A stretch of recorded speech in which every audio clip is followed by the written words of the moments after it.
You may have heard of Goose Island. However, there's a good chance you've heard of it in the context of the brewing company, which, as it happens, never actually had a brewery on Goose Island in Chicago. If you've been to the island itself, you will know that it's not exactly a city hotspot. When commuting through the island on Division Street, it's always seemed very industrial and uninviting. It smells like marijuana and leaving at 5 p.m. So I set out with a goal to find cool stuff that Goose Island has to offer. And let me tell you, it was not easy. But without any further ado, here are the six coolest things I found on Goose Island in Chicago. Number six, Goose Island Overlook Garden. Google Maps makes the Goose Island Overlook seem like an actual place, but it was more a gravel lot and a bunch of weeds. However, they did have a fairly interesting little garden going. And around the corner is a 4 out of 5 star seafood restaurant in case you want some slightly below average $6.50 shrimp tacos. Number five, a Lucid Car Service Center. I always thought these cars looked pretty interesting and futuristic. So seeing this giant lot full of them felt like I was at the mothership or something. The actual facility is pretty modern chic, which is kind of fun. Number four, a semi secret Amazon facility. Amazon is a big fan of posting its giant smile logo and company blue on all its buildings, but this one's different. There's barely any branding anywhere. It is a fulfillment center for Amazon Prime Now, where you can buy groceries and other stuff on Amazon and get it delivered on the same day by underpaid contractors.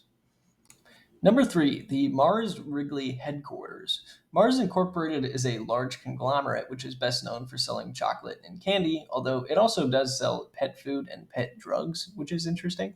Goose Island is home to the chocolate and candy arm of the business and announced just this January that they are opening a new research facility on this campus for, quote, chocolate and nut testing, research, and innovation. So, really breaking new ground here at Goose Island. Number two, according to Google, there is one single restaurant on Goose Island proper with one single coffee shop as well. But the single restaurant is called Goose Island Shrimp House, which has been around for over 40 years and has excellent reviews. It was closed when I visited, but interestingly, their menu shows that they sell fried shrimp and other seafood exclusively by the pound, not in sandwiches or other dishes. There are also some super cool Chicago murals on the side of the building as an extra bonus.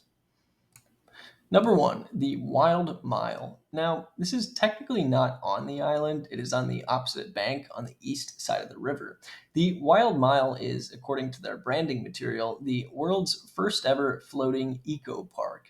And it's actually pretty cool. It's basically a boardwalk on the river with lots of native plants and an almost unobscured view of the skyline. Although it is a little concerning to see the waste management logo directly across the river.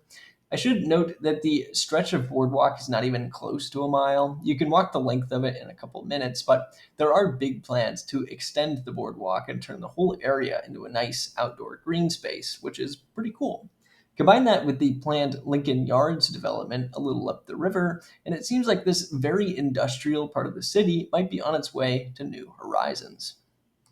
So I set out on this adventure to Goose Island with very low expectations and came away with some fairly real optimism for the future of this area. Thanks for watching.